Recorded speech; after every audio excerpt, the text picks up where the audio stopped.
El Señor les bendiga. Muy buenos días a todos, muy bienvenidos a este servicio de celebración. Celebramos al único Dios verdadero y a Jesucristo, como se escuchaba en las participaciones de los hermanos de alabanza. Estamos en un proceso que nuestro Dios continúa llevando adelante, un proceso que sabemos que Él ha creado todas las cosas, especialmente un pueblo del cual hemos venido a formar parte tú y yo. Y en este tiempo del encuentro vamos a adorar al Señor a través de la meditación. El Señor nos da esta oportunidad para poder adorarle escuchando lo que Él quiere que entendamos para mejorar en nuestra vida. No he hablado yo con los de alabanza para la preparación de su tiempo, pero me gusta mucho cómo el Señor nos pone en sintonía y el servicio que vamos dando. Bueno, escuchaba oraciones principalmente pidiendo al Señor perdón, elevando al Señor esa petición de que nos perdone, ¿no? Porque muchas veces no estamos a la altura de Él, de lo que Él está haciendo en nosotros. Inclusive, a pesar de que muchos llevamos tantos años en la iglesia, como decía el otro día Cristian, pensando en este paralítico que Juan y Pedro le regalan ese milagro, ¿no?, de volver a vivir. Y hoy día nos toca un poco seguir los pasos de lo que sucedió ese día. Lo último que se nos comentó es que Juan y Pedro, con el Espíritu Santo que ya está a pleno, porque el Señor lo había prometido, que era necesario, que Él tendría que pasar todo lo que pasó. Y su promesa era de que Él tenía que ascender al Padre para que el Espíritu Santo descendiera, bautizara a los discípulos y comenzara esta expansión del reino de los cielos que hemos venido viendo, ¿no?, que comenzó poco a poco. Y hoy día vamos a ver unas dinámicas que vamos a hacer un esfuerzo de entender qué relación tienen con nosotros. Porque no venimos, como digo siempre, no venimos aquí para escuchar una lección de historia o qué pasó solamente con la iglesia primitiva, sino nuestro reto es ver cómo esto tiene que ver con tu vida y con la mía. Y cómo el Espíritu Santo ahora sigue obrando y te busca y sigue tratando de hacerte mejor, de alcanzar la estatura de Jesucristo. El título que le he dado a la meditación de hoy, vamos a leer Hechos 4:1-22. Tienes el boletín que tenemos cada domingo. Puedes ver aquí el texto clave que vamos a meditar en un punto de la meditación, que es esta piedra angular que le ha puesto aquí en este arco Armando. No sé si ha sido él o te ha ayudado alguien. Pero la piedra angular, que es Cristo, es la clave de toda la creación, de todos los tiempos y de tu vida y de mi vida. Y entonces aquí el versículo de portada dice: este Jesús es la piedra reprobada por vosotros los edificadores, la cual ha venido a ser cabeza del ángulo. Quédate con eso en mente. Tienes atrás el bosquejo. Vamos a ver 3 pasos para meditar la predicación que hace Pedro a los líderes judíos luego de que ha sido hecho este milagro, porque vemos que en el despliegue que hace el Espíritu Santo expandiendo la iglesia y el reino de los cielos, el Señor confirma con milagros ese ministerio apostólico. Vamos a ver en un segundo punto cómo reaccionan ante esa predicación los líderes judíos. Y vamos a ver cómo siempre el Señor, en una constante permanente a través de toda la historia, transforma el mal en bien. Nuestro Dios es especialista en transformar el mal en bien. Así que quisiera que comencemos un poco para entrar en situación, a que veamos un vídeo que Emilio nos va a pasar, que nos va a poner un poco en situación a fecha de hoy sobre el tema de esta persecución de la cual nos está hablando, que comienza nuestro texto. Nuestro texto dice que comienza la persecución, pero yo he puesto un signo de interrogación en el tema. Dice, mis notas dicen, ¿comienza? ¿O bien esta persecución continúa?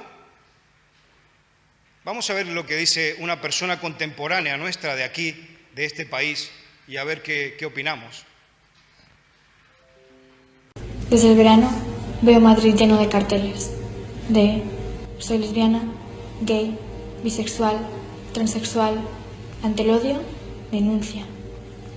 Me alegra, porque nadie merece ser odiado. Pero esto me hace pensar, ¿alguna vez me he sentido yo odiada, o burlada, o rechazada? Sí. Y la mayor causa fue por decir abiertamente que creo en Dios y en la Biblia. Vivimos en un mundo posmoderno, en el que todas las verdades son verdad, por más contradictorio que suene. Todos respetan a todos. Pues bien, voy a contar algo que me pasó una vez, que me dejó muy triste. Estaba en clase de física y química, y al profesor se le ocurrió preguntar en qué creía cada uno. Hubo muchos tipos de respuestas. Algunos creían en Buda, otros creían en no creer. Y uno de ellos dijo que creía en los reptilianos, que vienen a ser básicamente extraterrestres que viven entre nosotros y que controlan las mentes en masas. Y la respuesta ante esto de la clase fue, interesante, sí, bueno, yo no creo que sea verdad, pero lo respeto. Luego me tocó a mí y dije que creía en Dios. Nunca me había sentido más humillada. Podía escuchar todo tipo de comentarios. Yo pensaba que esta tía era lista. En Dios solo creen los débiles. Vaya tonta, vaya fascista, seguro que es homófoba. Y el profesor no dijo nada. He estado en 6 institutos toda mi vida y os puedo asegurar que no he estado en ninguno en el que al enterarse que creo en Dios no se hayan reído de mí y dicho cosas hirientes. Como cuando un compañero se sentó a mi lado en una clase entera solo para susurrarme todo el rato blasfemias sexuales que le gustaría hacer con Dios. Hablan de respeto hacia todo, de las mentes abiertas. Pero cuando dije que no tengo sexo con mi novio, porque considero que mi cuerpo es muy valioso y solo se lo voy a entregar a aquel que ha hecho un pacto públicamente con Dios y conmigo de que me amará toda la vida, lo único que escuché fue retrógrada. Te va a dejar, te han comido la cabeza, ¿por qué no te haces monja? Aburrida, mentirosa. ¿Tú? Pero no escuché ni un solo te respeto, como aquel amigo que creía en los extraterrestres. Hablan de respeto hacia todo, de las mentes abiertas. Pero cuando dije en clase de filosofía que no estaba de acuerdo con el aborto, porque siempre voy a elegir la vida, y que creo que hablan mucho de este cuerpo es mío y elijo yo, pero no hablan del síndrome post-aborto, de la ansiedad y de la depresión que trae, el mayor consumo de drogas y alcohol, baja autoestima, ideas suicidas, pesadillas con el llanto del bebé, trastornos alimenticios, disfunciones sexuales, desajustes en el vínculo madre e hijo y futuras maternidades, estrés postraumático, duelo. No estoy diciendo que tengan la razón. Solo estoy diciendo que tengo las razones suficientes para no estar de acuerdo. Me llamaron de todo, pero no escuché ni un solo te respeto. El vídeo continúa. Perdón por el audio, no se escuchaba muy bien. Los jóvenes a veces hablan muy rápido. Pero básicamente ella nos ha compartido, es una chica que entendemos que es cristiana evangélica, y nos ha compartido que cuando ella expone quién es, comparte cuál es su identidad en Cristo, recibe un trato de falta de respeto. Y no solamente ha dicho que le faltan el respeto, sino que la humillan, la tratan mal. Y entonces, vamos a ver un poco lo que surge hoy día de esta meditación. Vamos a leer nuestro texto. Te invito a abrir Hechos capítulo 4 y vamos a leer del 1 al 22, que es nuestro texto esta mañana. Dice... El contexto entonces es que ellos han hecho el milagro en el templo de Jerusalén, han hecho que un paralítico de 40 años que llevaba allí se levante, camine y andaba saltando allí en medio del templo. Veamos las reacciones, porque también No vamos a hacer el repaso de los versos que hay intermedios, porque Cristian predicó hasta solamente el describirnos lo que pasó con el milagro, pero después sigue una situación en la cual Pedro y Juan se encuentran en el templo con este paralítico y él se pega a ellos y en un momento se encuentra a toda la gente que le está mirando y él está pegado con Pedro y Juan, que son sus benefactores, que el Señor ha usado a ellos como canal de bendición. Y vemos también algo muy interesante porque todos los pasos que siguen dando Pedro y Juan es dar gloria a Dios. Porque en cada uno de los versos vemos que ellos dicen, es Dios que está haciendo esto a través nuestro, es Cristo aquel que vosotros condenasteis y crucificasteis, el que está actuando a través de nosotros. Y pueden ver a este hombre sanado completamente por su obra. Y arranca nuestro capítulo 4 y dice, hablando ellos al pueblo, vinieron sobre ellos los sacerdotes con el jefe de la guardia del templo y los saduceos, resentidos de que enseñasen al pueblo y anunciasen en Jesús la resurrección de entre los muertos. Y les echaron mano y los pusieron en la cárcel hasta el día siguiente, porque era ya tarde. Pero muchos de los que habían oído la palabra creyeron, y el número de los varones era como de 5,000. Aconteció al día siguiente que se reunieron en Jerusalén los gobernantes, los ancianos y los escribas y el sumo sacerdote Anás y Caifás y Juan y Alejandro y todos los que eran de la familia de los sumos sacerdotes. Y poniéndoles en medio les preguntaron, ¿con qué potestad o en qué nombre habéis hecho vosotros esto?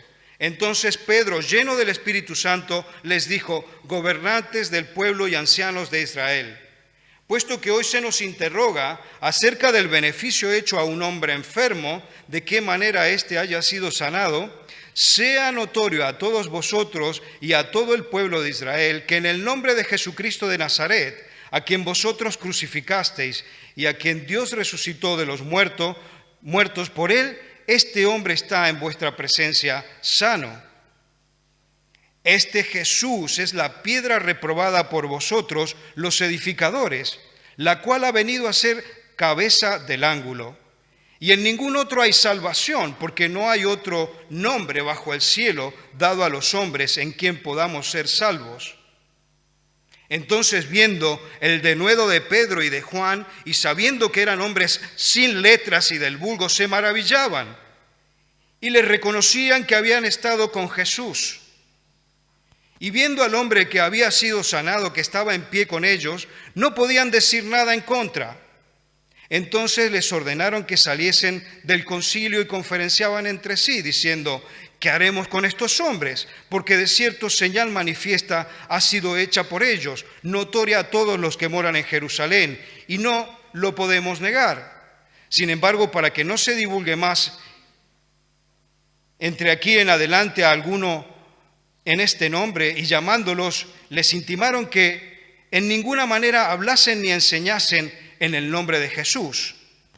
Mas Pedro y Juan respondieron diciéndoles, juzgad si es justo delante de Dios obedecer a vosotros antes que a Dios, porque no podemos dejar de decir lo que hemos visto y oído. Entonces les amenazaron y les soltaron, no hallando ningún modo de castigarles por causa del pueblo, porque todos glorificaban a Dios por lo que se había hecho, ya que el hombre en que se había hecho este milagro de sanidad tenía más de 40 años.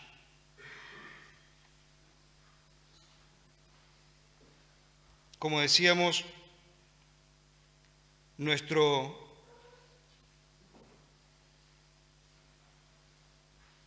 programa de predicaciones nos plantea que vayamos viendo cómo el Señor, luego de la ascensión de Cristo, ha comenzado esta ejecución de la extensión del reino de los cielos.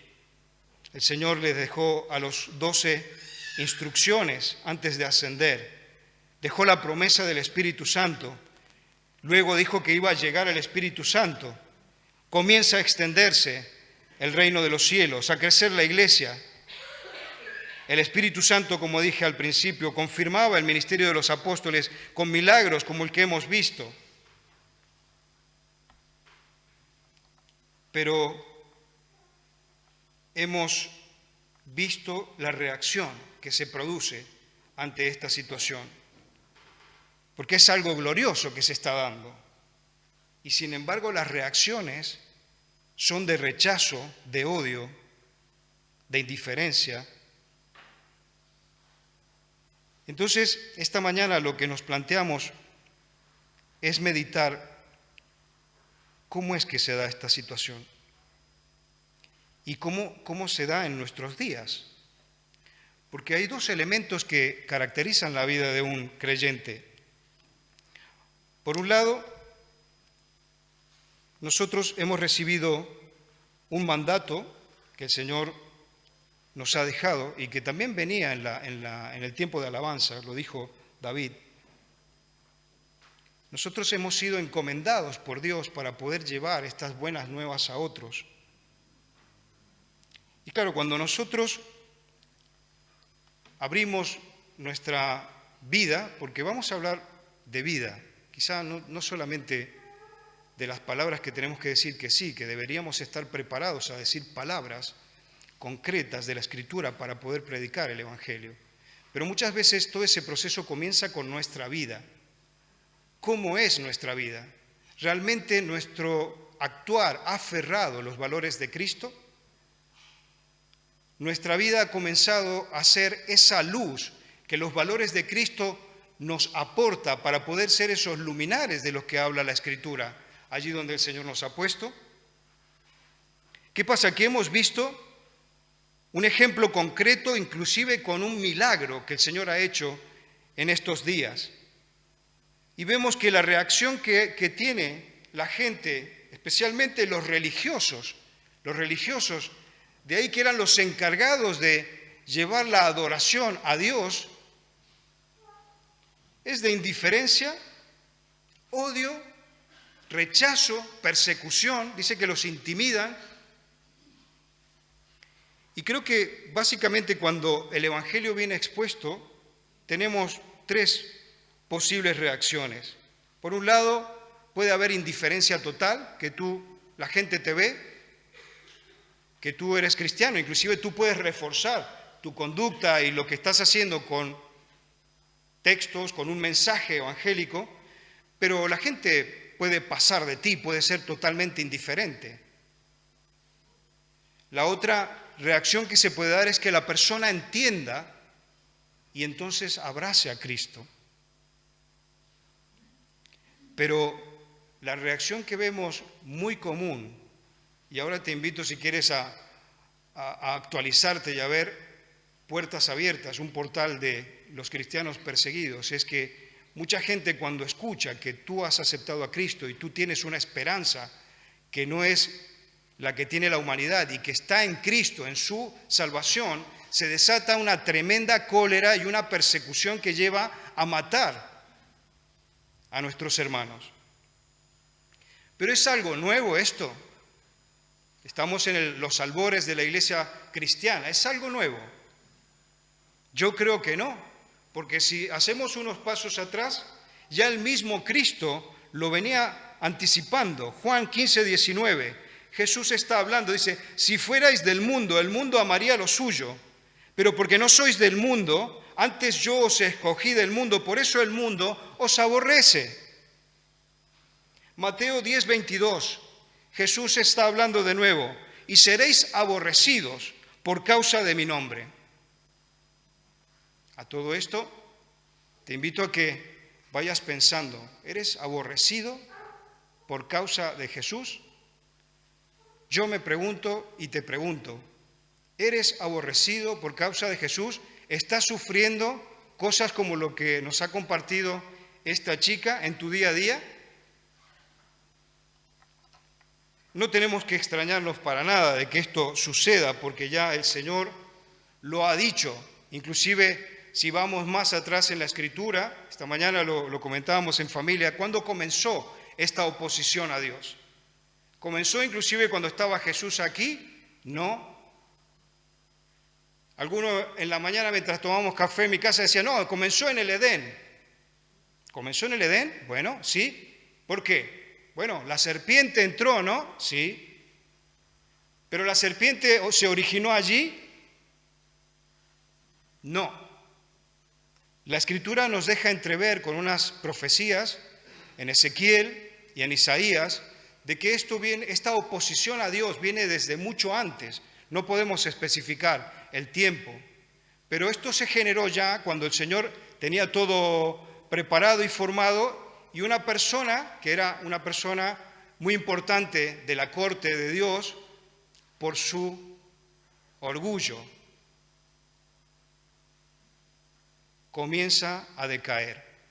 Y allí se genera el comienzo de la oposición a Dios. Y eso ha generado un impacto en toda la creación. Sí, a través de Génesis lo vemos. La serpiente entró por allí y comenzamos a entender cuál es esta dinámica de oposición que hay hacia Dios y hacia su pueblo. Nuestro texto nos dice que el jefe de la guardia del templo se movilizó inmediatamente. Tenían como un servicio de seguridad, una policía allí en el templo. Y claro, estos estaban conectados con los sumos sacerdotes, los líderes del templo. Inmediatamente cuando ve que sucede este milagro, dice que se moviliza el jefe de la guardia del templo y se acerca a Pedro y a Juan. Pero no se acercan en buenos términos, porque dice que cuando se acercan a ellos, se acercan con malos modos. Y lo interesante es que tú vuelvas a analizar lo que Pedro y Juan están, como dicen aquí en España, ¿no? Están flipando, ¿no? Están flipando porque ellos dicen, pero si hemos hecho una buena obra, ¿por qué nos vienen así? Yo me imagino un momento la escena, como dice Eduardo Brasier, ¿no? Y ellos se acercan allí y es como que los paran y dicen, basta de predicar, basta. Hay violencia, hay hostilidad contra Pedro y contra Juan. Y aquí Lucas dice que esto era por parte de todo el liderazgo del templo, que incluía a los saduceos. Los saduceos son un sector de los líderes de los judíos. Estaban los fariseos y estaban los saduceos. Y cuando estudiamos el tema de los saduceos, era una gente que sí que lideraban en la iglesia de aquella época, en el templo de aquel momento, pero eran gente pragmática.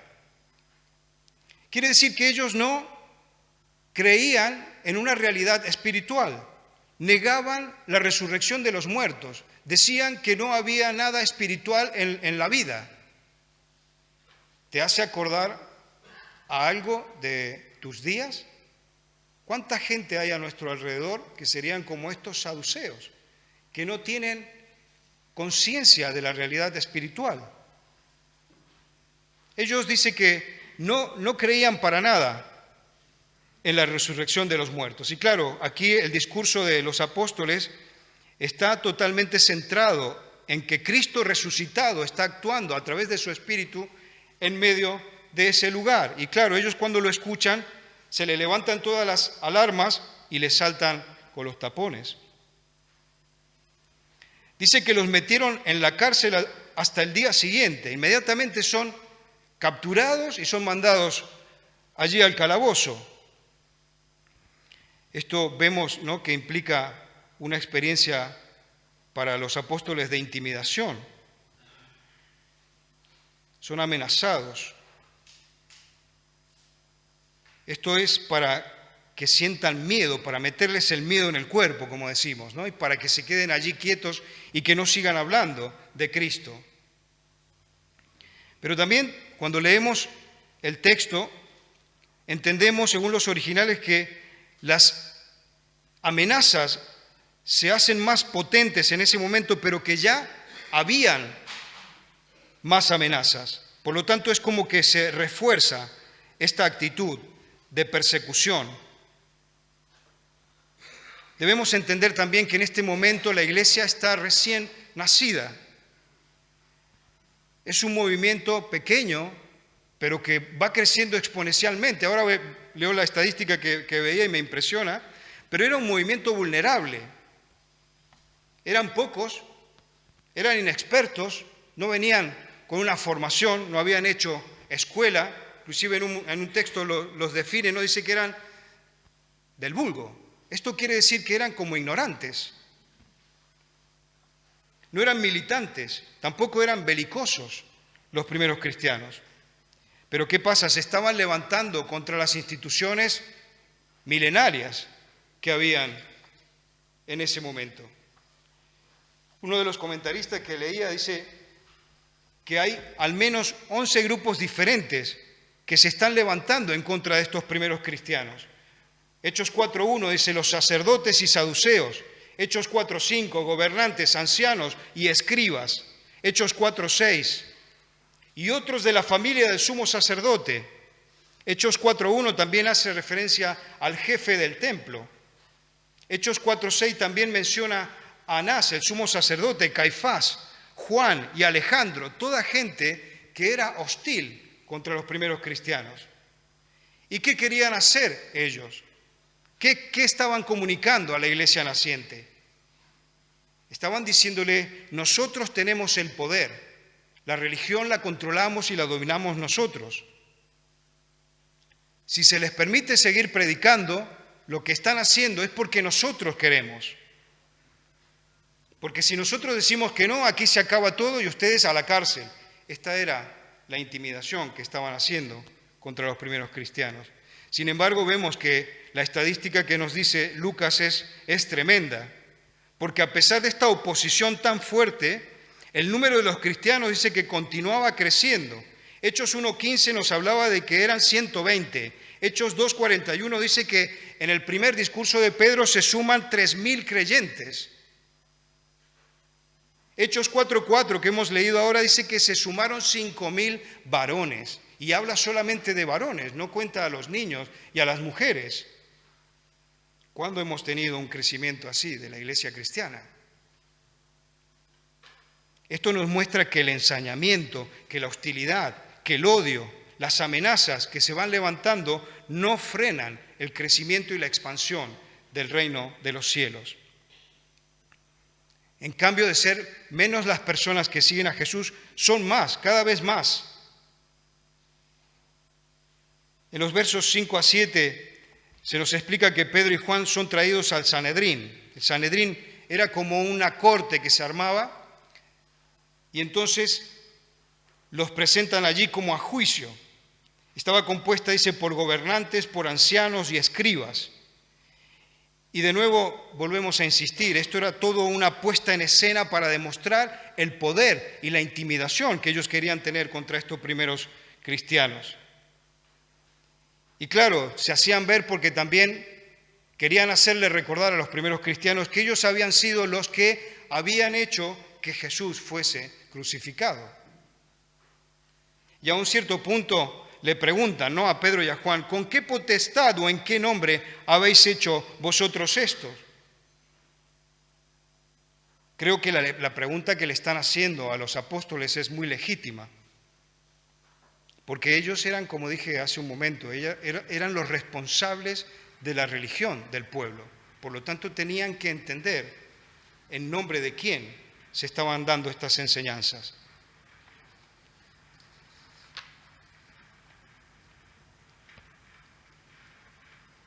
Pedro comienza a explicarle a los líderes judíos lo que está sucediendo. Y el tono de la respuesta de Pedro nos muestra, podríamos decir, el gozo del Señor. No vemos a un Pedro exaltado, pero tampoco lo vemos a un Pedro miedoso, ya que hemos visto, ¿no?, en todo su desarrollo como creyente esos altibajos de Pedro, pero aquí lo vemos bien plantado, con el gozo del Señor, lo vemos que con una paz él comienza a hablarle a los líderes judíos. No se siente intimidado por la encerrona que le están haciendo. Aunque él debería, si nos ponemos en sus pantalones y empatizamos con él, de verdad que tendría que tener miedo, porque debería recordar que ellos fueron los que mandaron a Jesús a la cruz y podrían volver a repetirlo. Pero él les responde con una lógica muy penetrante y comienza con una pregunta. Dice, ¿por qué se nos juzga? Si nosotros hemos hecho una buena obra, hemos actuado un milagro, hemos sido canales de la bendición de Dios, ¿por qué se nos está juzgando? Y Pedro comienza a aclarar que todo lo hacen no por ellos mismos. Esto es interesante porque ellos sacan el foco de ellos y dicen, es todo por causa de Jesús de Nazaret. Y comienza a recordarles que han sido ellos los que rechazaron a Jesús y lo mandaron a crucificar. Pero le está haciendo ver Pedro, recordando la cita del Salmo 118, que es muy apropiada para este momento, de que ellos han desechado, como dice la portada del boletín, ¿no?, la piedra angular, que es Jesús. Pero ¿qué pasa? Que el Padre Celestial ha exaltado a su Hijo Jesucristo. Y terminan remarcando también sobre el camino de la salvación. Pedro les dice, no hay salvación en ningún otro. No solamente decía que era Jesús el camino de la salvación, sino que él lo restringe, dice, en ningún otro hay salvación. Pero ¿qué pasa? Como hemos visto, el mundo odia tales declaraciones. Y es muy normal que si las oyen también de ti y de mí, suceda lo mismo. Porque instintivamente, ¿qué es lo que tendemos a contestar? ¿No hay otra manera de ser salvado? Y pregúntate en el fondo de tu corazón. A veces no caemos en un cierto activismo y pensamos que las buenas obras traen un contentamiento de Dios. Dios quiere las buenas obras, es verdad. O sea, son una prueba de que el Señor está trabajando en nosotros, pero a veces llevamos a nuestra vida cristiana solamente a un activismo que nos hace perder de vista lo que también venía expresado en el momento de la alabanza, que el Señor no puede mirarnos por nuestras buenas obras. Isaías dice que esas buenas obras son como trapos inmundos delante de Dios. Pero como decía David de nuevo, el Señor nos puede mirar solamente a través de Jesús, como una lente que Él tiene para mirar a su pueblo. No hay otra forma. ¿Qué veían los del Sanedrín en Pedro y en Juan? Aquí dice el texto, ¿no?, de Lucas, que veían el denuedo que tenían los apóstoles. Pero claro, se asombraban porque era gente sin letras, gente del vulgo, como dije recién, gente ignorante. No habían tenido una formación reglada como muchos de nosotros ahora conocemos. No habían ido a hacer una formación reglada como muchos de los que estaban en el Sanedrín, incluido Saulo, porque en un momento más adelante yo creo que mucho de lo que nos está escribiendo Lucas aquí es porque uno de los miembros del Sanedrín más adelante se convirtió, y es Saulo, que era uno de los que estaba allí juzgando a Pedro y a Juan. Pedro y Juan no tenían la formación rabínica formal, según las costumbres y estándares de aquel tiempo, como tampoco la hizo Jesús, esa formación formal. Pero sí hay algo que nos tiene que motivar e interesar, que eran bien educados en dos maneras importantes. Creo que es bueno que nos quedemos pensando, porque ellos conocían bien las Escrituras. Las citaciones que da Pedro las da porque él conocía muy bien el Antiguo Testamento, y entonces a sus interlocutores los puede torear, podríamos decir, ¿no?, con la Escritura misma. Entonces tú y yo, no digo que no tenemos que aspirar a una formación de grado, porque siempre es bueno, pero aquí yo creo que los dos elementos que nos tienen que retar, es decir, bueno, la Escritura, ¿cómo está en mi vida diaria?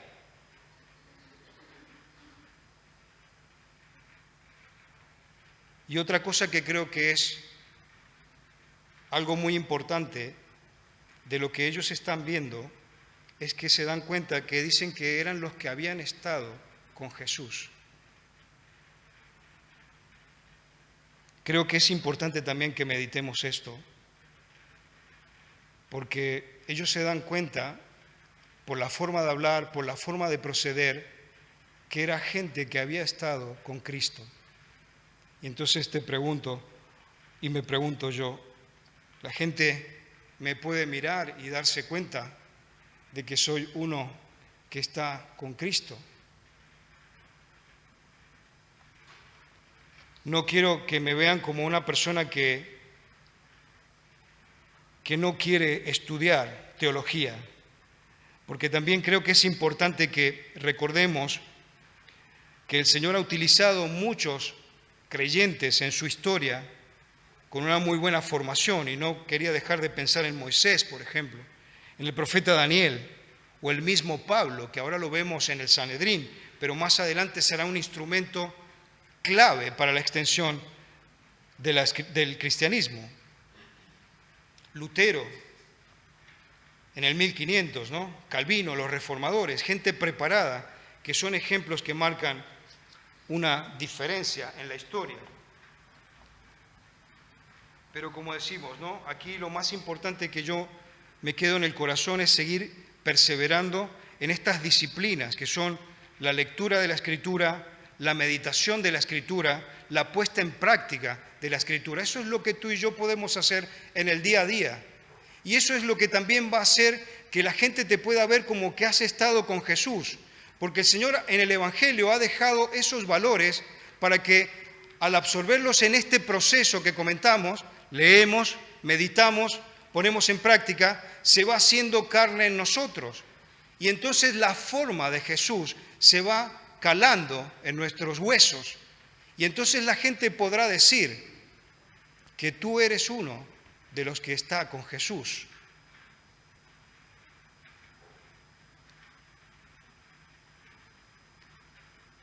Es impresionante también ver la corrupción que tenían estos líderes religiosos. En el 14, hablando sobre que no podían decir nada en contra del milagro. El milagro era genuino. El cojo llevaba 40 años, paralítico, y todo el mundo lo conocía, que estaba allí, que no se podía mover. Y el Señor había hecho un milagro y le había devuelto la movilidad. Y sin embargo ellos estaban allí, viendo cómo podían hacer para negar ese milagro que había sucedido. Y se conferenciaban entre sí lo que había pasado. Y vuelvo a recordar un poco lo que dije ahora, ¿no? Cuando leemos Hechos 26:10, nos da base para entender de que Saulo es uno de los que tiene que haber informado a Lucas lo que pasó en ese juicio. Porque allí se filtra, ¿no?, esta corrupción que hay en medio de los líderes de ese momento.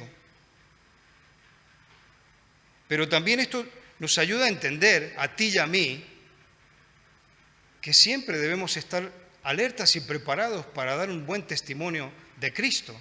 Porque mira tú por dónde en este juicio estaba Saulo. Y Pedro y Juan no sabían. Ellos no sabían que estaban dando testimonio delante de uno que en ese momento era un enemigo acérrimo de Cristo y de su pueblo, y que un tiempo más adelante el Señor lo transformaría completamente y se transformaría en el misionero más impresionante de la historia.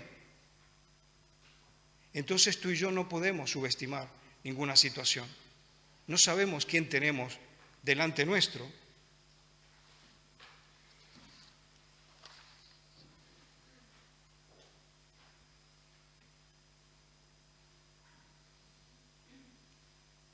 Dice el texto que ellos hicieron un esfuerzo muy grande para intimidarles, para dejarles frenados a que no continuaran predicando acerca de Cristo.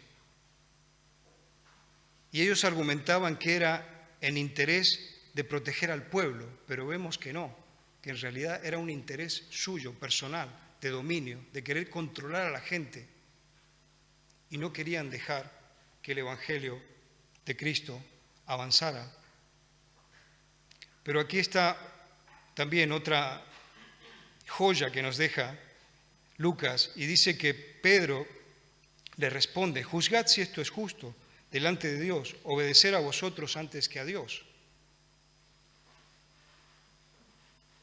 Era evidente que ellos entendían que había que obedecer a Dios antes que al hombre, y Pedro, con mucha valentía y lleno del Espíritu Santo, como vemos, se aferra a esta verdad.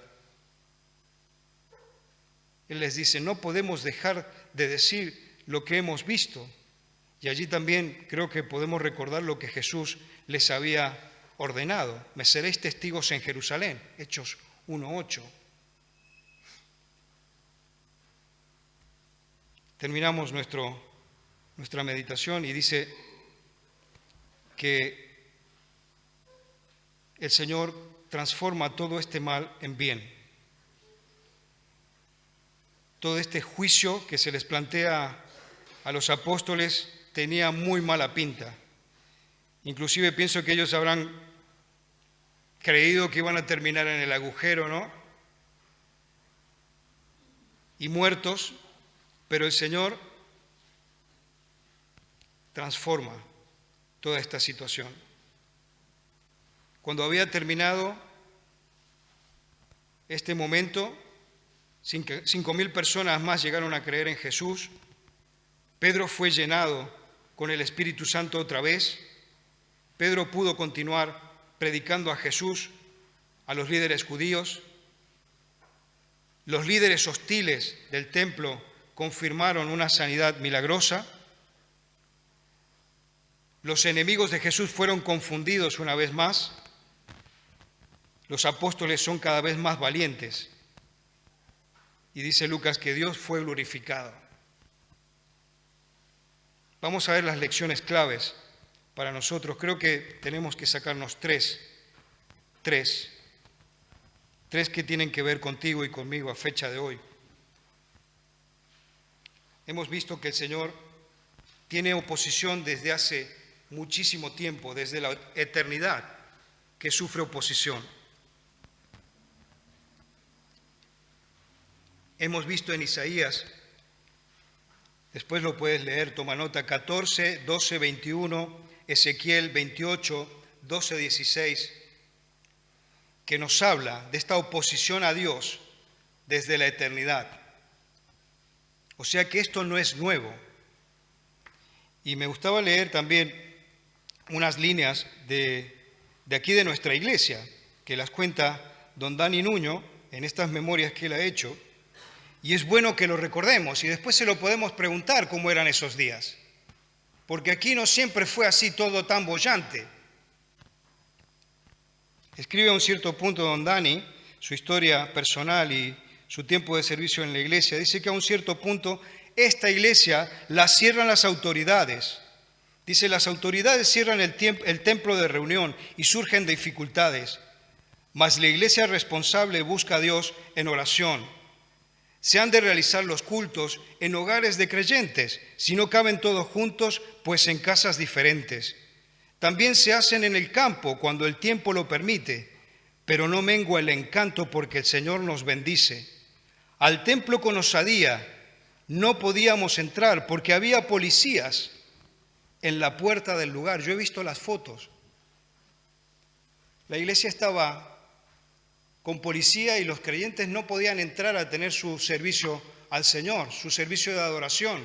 Y esto no ha pasado hace tantísimos años. Tenemos gente de aquí que lo ha vivido. Entonces esta oposición ha sido, fue y seguirá siendo. Y nosotros tenemos que hacer las cuentas con ellos. Y dice aquí don Dani, ¿no? Dice, como se puede mostrar en varias fotografías. Y también se presentaron en las casas de creyentes y los llevaban en fila a la casa de la vila a firmar cuán delincuentes.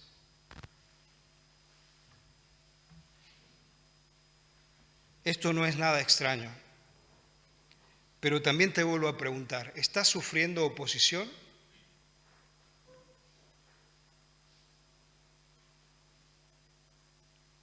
Romanos 12, 2. Si lo puedes leer.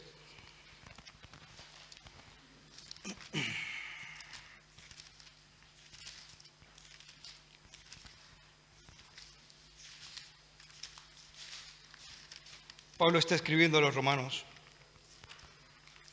y les está dejando una recomendación.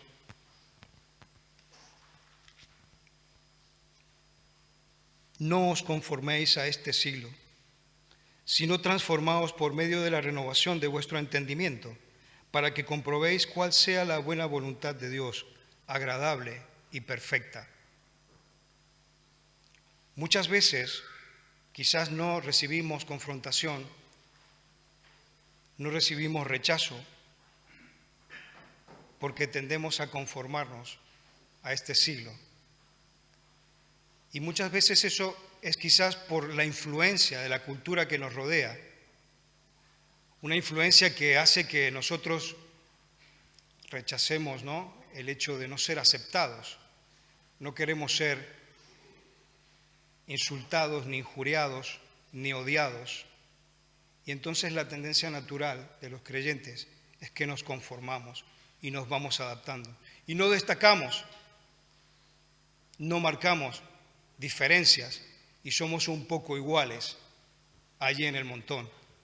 Entonces te pido que pienses en esto, que el Señor nos llama a hacer un esfuerzo y a no conformarnos, a no tomar la forma de la sociedad en la cual nos estamos moviendo. Y cada día vamos tomando decisiones. Y entonces creo que la pregunta que hace el texto de hoy, ¿no?, ¿a quién vamos a obedecer? ¿A Dios o a los hombres? Te dejo también con esto para que lo medites y vamos a renovar nuestro pacto con el Señor en la cena del Señor.